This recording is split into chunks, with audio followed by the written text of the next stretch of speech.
Attention! As you were. On this episode, we take a look at a World War II movie based on a play. Both which star Ferris Bueller himself, Matthew Broderick. The movie also stars the always great Christopher Walken. So let's get ready for some Biloxi Blues. My name is Toomey, Sergeant Merwin J. Toomey. And I'm in charge of this platoon during your 10 weeks of basic training here in beautiful Biloxi, Mississippi.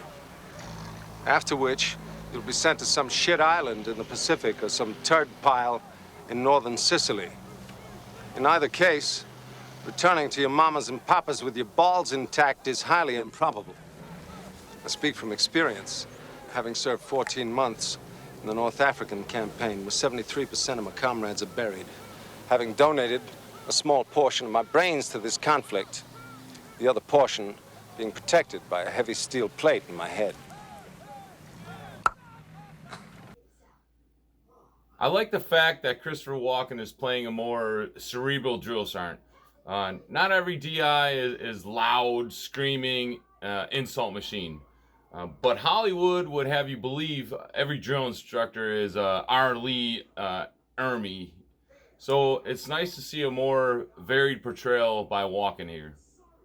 I don't believe you understand the benefit of discipline, do you, Jerome? The benefit? Yes, I think I do. And tell it to me, Jerome. What is the benefit of discipline? Well, it's to benefit the armies to the way that soldiers to whatever you say, Sergeant. You looking to get your ass in a sling, boy? No, Sergeant. It's fine the way it is. The benefit of discipline is that it will win this war for us. Therefore, until you learn that fact, I'll just have to keep teaching it to you. Selridge, 100 push-ups. Hit the deck. Me? I didn't say nothing. Correct, boy. We're doing this to teach Jerome about discipline. On your face, soldier. You think you get my meaning now about discipline? Oh, yes. Oh. Well, then, let's try it out. I want another man down there. Give me 100 push-ups. I want you to pick him out for me. Who will it be, boy?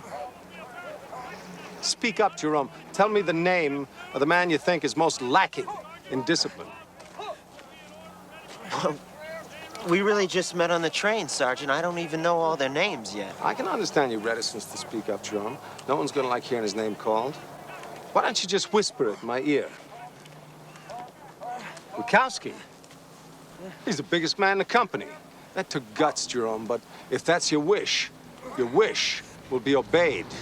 Bukowski, 100 push-ups for me, and your buddy here hit the deck. Now, who can we pick to join these men in a show of comradeship? Whisper to me, Jerome. The entire platoon except yourself.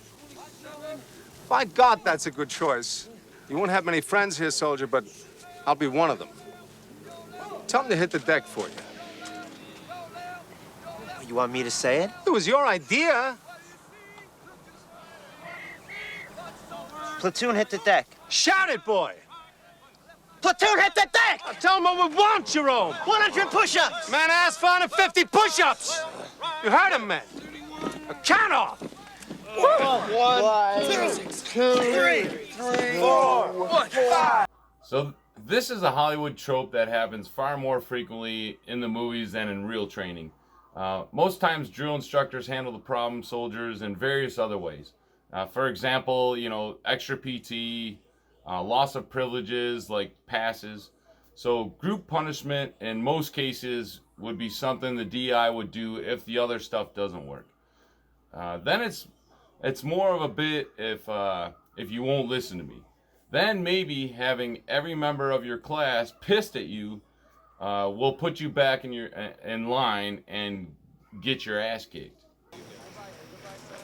Time magazine estimates the casualty rate for a full-scale invasion would be 68%. 68% of us would be either killed or wounded.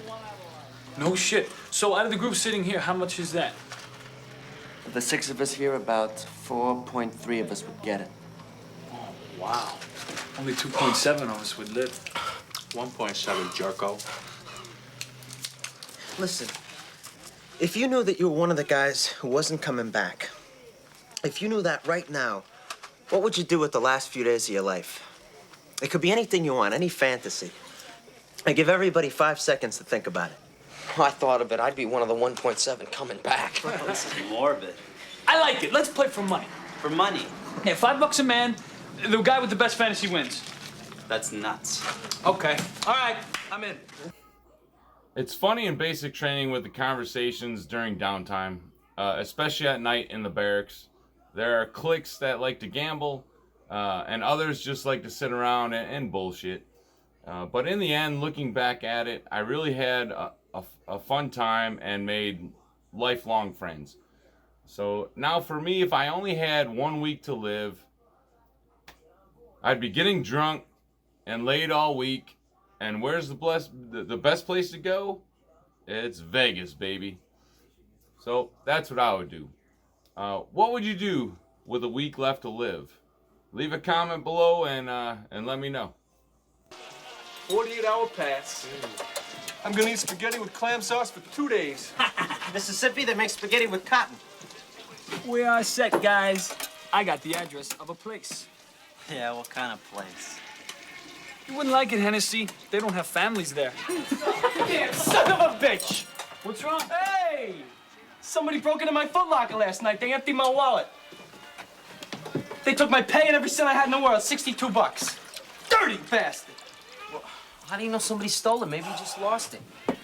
Because I counted it before I hit the sack. I was saving it for the big weekend.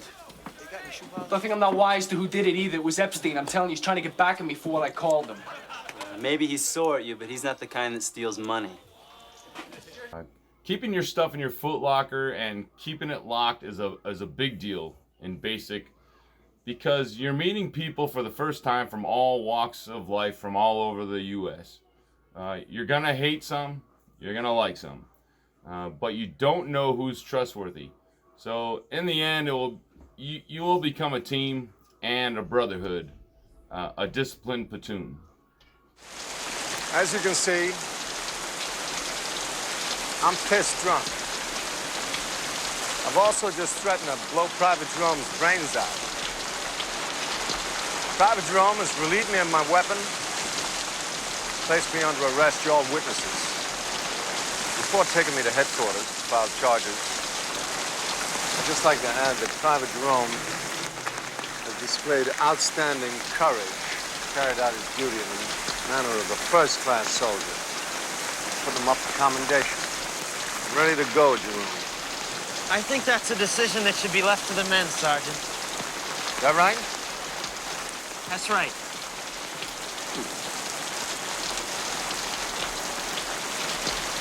Private Epstein, in your opinion, should we drop the charges or not? No. No charges. I think the sergeant should get company punishment, like the rest of us. That be all right, Sergeant? The two misfits are in charge, huh? Fine. Handle this any way you want, as long as justice is served. You name it, Epstein.